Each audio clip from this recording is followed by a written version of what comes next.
নওগাঁর মান্দায় ক্ষেত থেকে ফুলকপি বিক্রি হচ্ছে 1.5 থেকে 2 টাকা দরে। কৃষকরা বলছে উৎপাদনে খরচের অর্ধেকও উঠছে না। এতে ক্ষোভ সৃষ্টি হয়েছে কৃষকদের মাঝে। অনেকেই জমিতে নষ্ট করে ফেলেছে এসব ফসল। জেলার মান্দা উপজেলার কাঞ্চনপুর গ্রামের কৃষক আজাদ আলী শাহ ভালো দাম পাওয়ার আশায় এবছর 2 বিঘা জমিতে 10,000 ফুলকপি চাষ করলেও এখন উৎপাদন খরচই উঠছে না। ফলে জমিতেই নষ্ট হচ্ছে এসব ফুলকপি। শুধু তিনিই নন, ফুলকপি চাষ করে বিপাকে পড়েছেন এই উপজেলার অনেক কৃষক।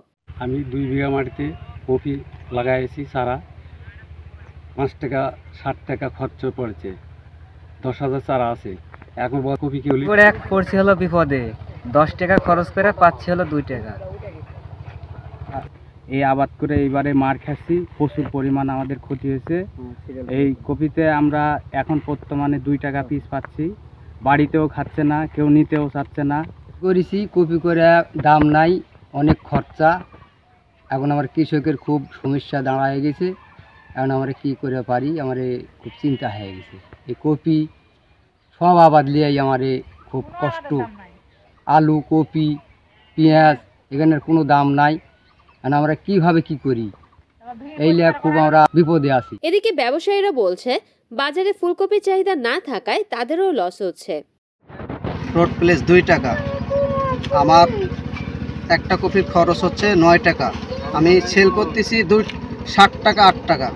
আমার প্রতিটা গাড়িতে লস হচ্ছে 6,000 7,000। তাহলে আমি কিভাবে নিব?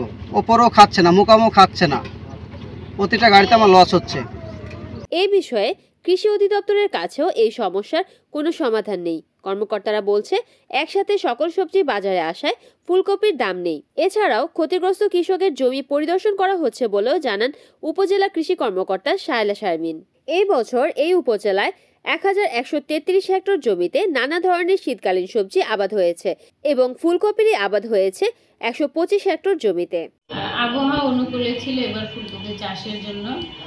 সব ফুলকপি বা শীতকালীন সবজিগুলো একসাথে বাজারে আসার কারণে আমার মনে হয় দাম কিছুটা কমেছে।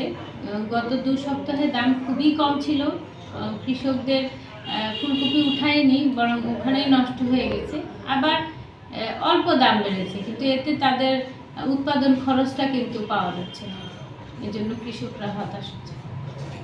ক্ষতিগ্রস্ত যারা হয়েছে তাদের জমি আমরা ভিজিট করছি এবং তাদেরকে বোঝাচ্ছি যে প্ল্যান মাফিক আর কি সবজি চাষের দিকে আগাতে হবে। কোন সবজিটা কখন আসে আমাদের এরকম বাৎসরিক ক্রপ ক্যালেন্ডার আছে, সেই হিসাব করে যদি সবজি চাষ করা যায় তাহলে তারা লাভবান হবে।